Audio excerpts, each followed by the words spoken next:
We all remember the horror at an office holiday party in San Bernardino, California in 2015. 2 shooters killed 14 employees. The lone gunman who killed 12 people working at the Washington Navy Yard 2 years earlier. And here in this area, the shootings at Western Psych, 1 dead, 7 wounded. Could any of those victims have been spared had their employers better prepared them? It's better to have a plan, right, and not need it, than to need it and not have it. Terrence Brown is a former Pittsburgh police officer and military security specialist who now teaches employees how to boost their chances of surviving workplace violence. Among his clients, the nonprofit Pittsburgh Action Against Rape. Brown took one look at its Southside offices and recommended immediate changes. Cameras outside, good, but they didn't show a visitor's face. Now, it's Ken Rice. A mini camera right inside the entry so the receptionist can verify who's there before deciding whether to buzz them in. A receptionist, by the way, in a reinforced environment who can instantly alert the entire office of danger with the new PA system. They've taken other steps to harden the facility. But when Terrence Brown comes to an office for a 3-hour training session and returns for periodic drills, it's all about what to do when an alarm goes out. We have an active shooter. Stand by for further information. If you don't have a plan, then you have chaos. First and foremost, if you can get out, do. The federal government funded this video to show people everywhere how to respond to an active shooter at work. You can find it on the City of Pittsburgh's website. Los Angeles County, California made its own version. Get out. Even Pitt produced a video.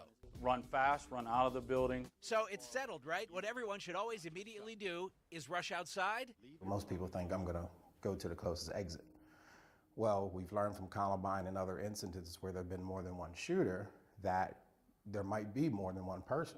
So you could be taking people trying to evacuate into harm's way. At a school in Jonesboro, Arkansas in 1998, one kid pulled the fire alarm, then ran outside to join his friend, and together they opened fire on the students and teachers rushing out. So what we teach people is to shelter in place. We identify safe rooms throughout the building for them to get staff to quickly, just like a fire drill. That red dot, that signifies that this is a safe room where employees would gather in the case of a crisis. Terrence is going to take us inside, and we'll show you what the plan would be once employees came in. And once they're inside, there are some special instructions to follow. First thing, consult the lockdown kit with instructions and reminders. There's one on the wall of every safe room.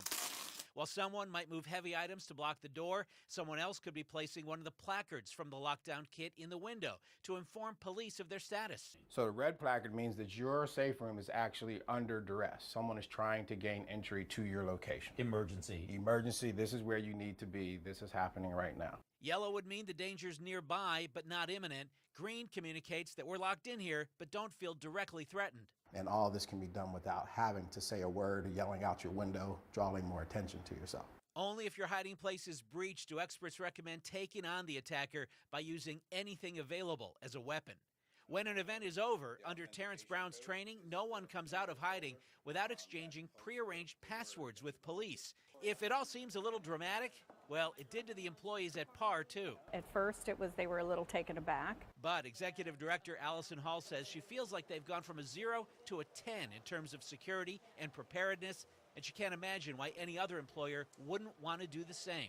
I mean, what price do you put on a staff member or anybody that comes into your building for that matter?